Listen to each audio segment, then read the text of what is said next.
ng mamamayang Pilipino kapag hindi tayo nanindigan sa karapatan natin sa harap po ng mga makapangyarihang puwersa ng lipunan, mawawala po ang karapatan ng mamamayan.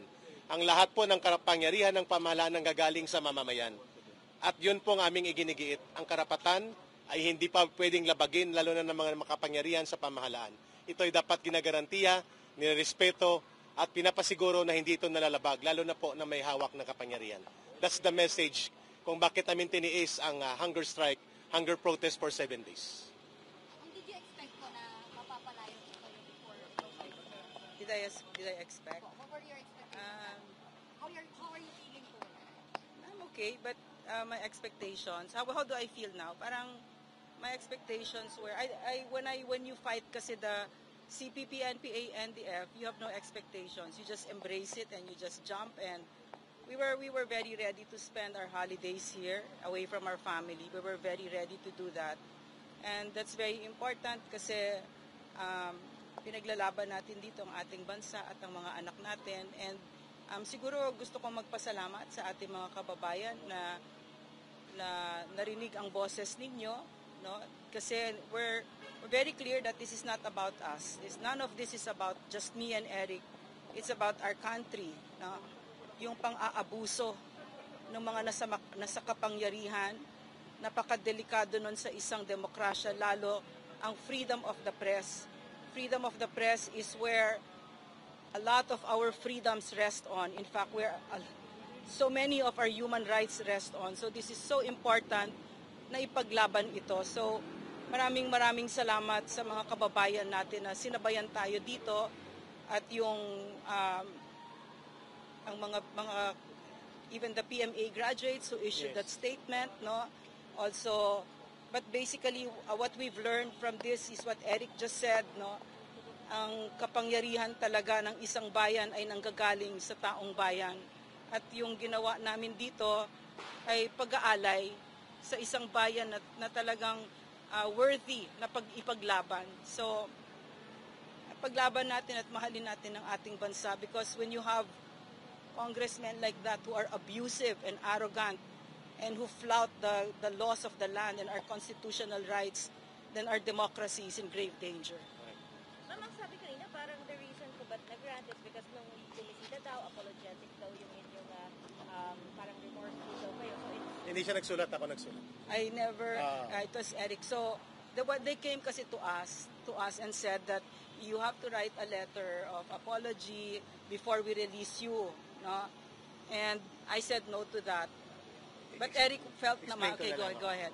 Yung ginawa ko pong sulat, ang aking paghingi ng kapatawaran sa komitiba ng Kongreso ay hindi dahil ako'y nagtanong ng maling datos, sapagkat ang pagtatanong mali man o tama ang datos. Sa public expenditures ay karapatan ng mamamahayag at mamamayan. May source man o wala. That is very basic. At ang katungkulan na nasa pamahalaan at mga may kapangyarihan ay dapat maging transparent at accountable. Hindi para maging persecutor ng mamamayan. Pangalawa, I said sorry and I apologize for my disrespectful behavior sa pagsigaw ko ng kangaroo court sa kanila, sapagkat yun ay burst of emotion sa panahon na nagpapaliwanag kami, binubusalan kami. Sa panahon na pinipaliwanag namin ang batas ng konstitusyon ay mas mataas kaysa Kongreso at sino mang nasa pamahalaan, hindi kami pinapakinggan.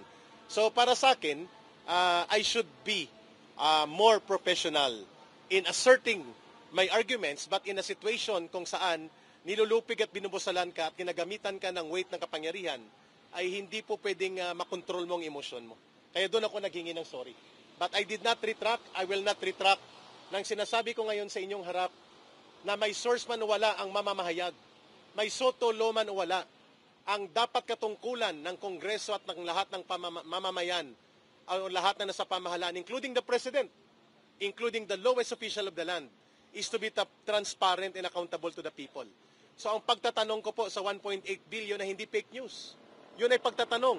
Hindi po dapat tinatulan yon. Hindi po dapat kami kinulong, dapat sinagot ng maayos. Kasi ang totoo lang, may naiwan pang mahigit 2 billion pala. Nagkamali ako sa datos pero hindi ako nagkamali sa katotohanan. Mahigit 2 billion pa ang budget allocated for travel. At remaining is only 3 weeks. Anong gagawin nila sa 2 billion? Ikukulong ulit kami kapag nagtanong kami ulit? So may source o wala, accredited ka ng KBP o hindi, ang pagpapahayag at pagiging mamamahayag ay tungkuling kilalanin ng gobyerno yan at estado. Yan ang counter-check sa power of the state and the government. Sir, sabi ni Congressman Tambunting, nireveal niyo raw po yung source ninyo. That is his version. That is his story. Kaso wala po. Well, he stand by it. Ang aking sasabihin sa inyo, I will protect the source. Pero nireveal nyo nga po, sir. Kay God's kapatid. Story niya yon. I did not reveal any names. So sabi niya, may nireveal na names. We talk about it. Sabi niya, in confidence, ay papakinggan niya ako. I did not expect na may sasabihin siyang mga bagay na maglalabag sa confidence ng aming pag-uusap.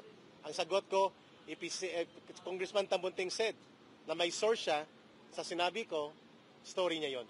Wala po kayo binigay na pangalan. I am standing by the Soto law. I will not reveal my source. Sir, ma'am, sir, lastly, ang reaction na lang po, meron na pong hinain na po panukala na layong kanselahin po yung prangkisa ng SMNI and magsasart po yung dinggin next year.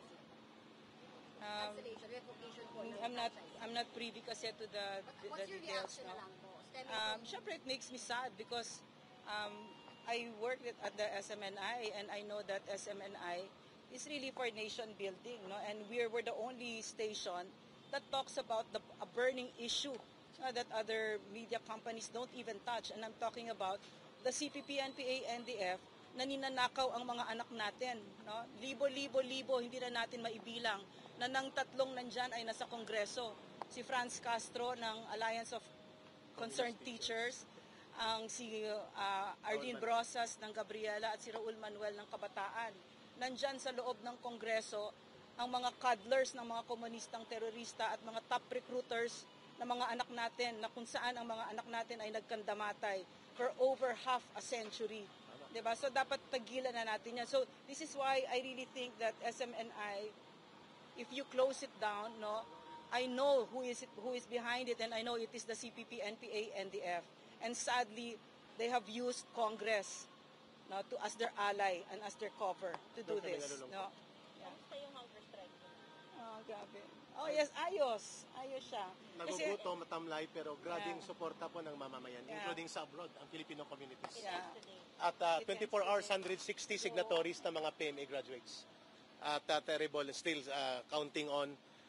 Sana po ang Christmas wish namin ay hindi na po mananatili ang paggamit ng totoong kalaban ng gobyerno sa Kongreso.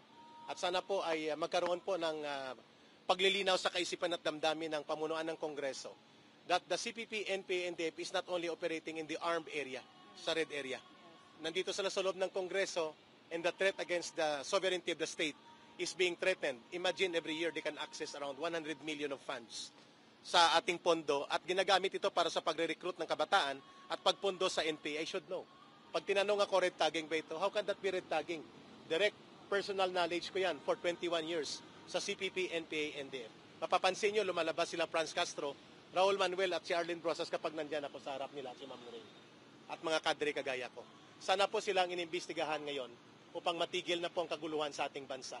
At magkaisa na po ang mga political leaders natin at maglaban sila sa eleksyon, hindi gamitin ang ating gobyerno para sa mga sabwatan sa totoong kalaban ng gobyerno. Kaya kami nanindigan na hindi kami titigil sa SMNI. At sa media, ganun din dapat. Mga dating kadre last day, nag-rally.